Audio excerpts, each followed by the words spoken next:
بسم اللہ الرحمن الرحیم صلی اللہ علی حبیبہ محمد وآلہ وسلم۔ سینٹرل وظائف چینل کے معزز خواتین و حضرات، بلاؤں اور آزمائشوں سے محفوظ رہنے کا وظیفہ، بے اولادی اور ہر قسم کی بیماری سوائے موت کے تمام بیماری سے خاتمے کا وظیفہ، اولاد کو نظر بد سے بچانے کا وظیفہ۔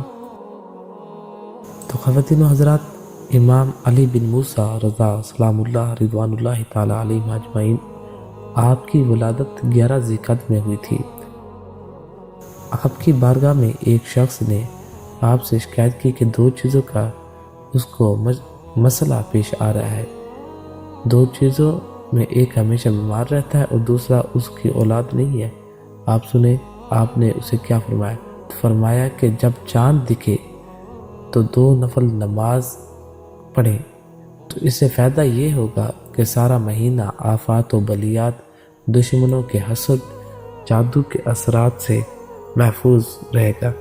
امام محمد تقی سلام اللہ رضوان اللہ تعالیٰ علیہ اجمعین کی شہادت ہے، 5 وقت کو اہل بیت کے شاہسوار ہیں، ولایت کے تاجدار ہیں۔ ان کے والد محترم نے امام علی رضا سلام اللہ تعالیٰ علیہ نے بیٹے کو خط لکھا کہ میری جان تم پر فدا ہو، مجھے پتہ چلا ہے کہ چھوٹے دروازے سے جاتے ہو، میں مفہوم عرض کر رہا ہوں کہ بڑے دروازے سے جانا ہے۔ جب نکلو گے سونے اور چاندی کے درہم دینار اپنے ساتھ رکھنا، جو مانگے غریب انتظار کرتے ہیں۔ چھوٹے دروازے سے جاتے ہو، غریبوں کو پتہ نہیں چھوٹا دروازے کا، غریب بڑے دروازے میں تمہارا انتظار کرتے ہیں۔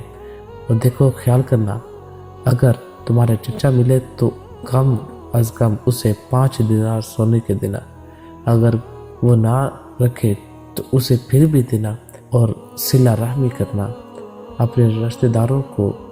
امام رضا نے حضرت امام محمد تقی کو یہ نصیحت فرمائی اور یہ سچائی کا حرف دیا اور یہ سچائی کا ورق دیا کہ کیا زندگی دی ہے اور حقیقت زندگی دی ہے۔ وہ اگلی بات سنیں۔ فرمایا اپنے نوافل میں امام عطا کی آپ نے نوافل میں ہر رکعت میں 70 مرتبہ سورہ اخلاص پڑھنی ہے، سورہ فاتحہ کے بعد سورہ اخلاص 70 مرتبہ پڑھنی ہے۔ جب کوئی قمری مہینہ شروع ہوتا تو آپ 2 رکعت نماز پڑھتے، پہلی رکعت میں سورہ فاتحہ کے بعد 3 دفعہ سورہ اخلاص پڑھتے اور دوسری رکعت میں سورہ فاتحہ کے بعد 30 مرتبہ سورہ اخلاص پڑھتے۔ تو اس سے فائدہ یہ ہوتا ہے کہ تمام قسم کے یعنی بندہ سارا مہینہ آفات و بلیات، دشمنوں کے حسد اور جادو سے محفوظ رہتا ہے۔ تو ناظرین، مہینہ شروع ہوتے ہی یہ آپ عمل کیا کریں تو انشاءاللہ الکریم آپ تمام آفات و بلیات سے محفوظ رہیں گے۔ اور اس کے علاوہ صدقہ خیرات نکالتے رہا کریں، کیونکہ صدقے کے بارے میں حضور نبی کریم رؤوف الرحیم صلی اللہ علیہ وآلہ وسلم نے فرمایا کہ صدقہ جو ہے یہ بلاؤں کو ٹالتا ہے۔ تو صدقہ حب توفیق جتنا بھی ہو سکے صدقہ نکالتے رہیں تو انشاءاللہ عز و جل تمام آفات و بلیات سے محفوظ رہیں گے۔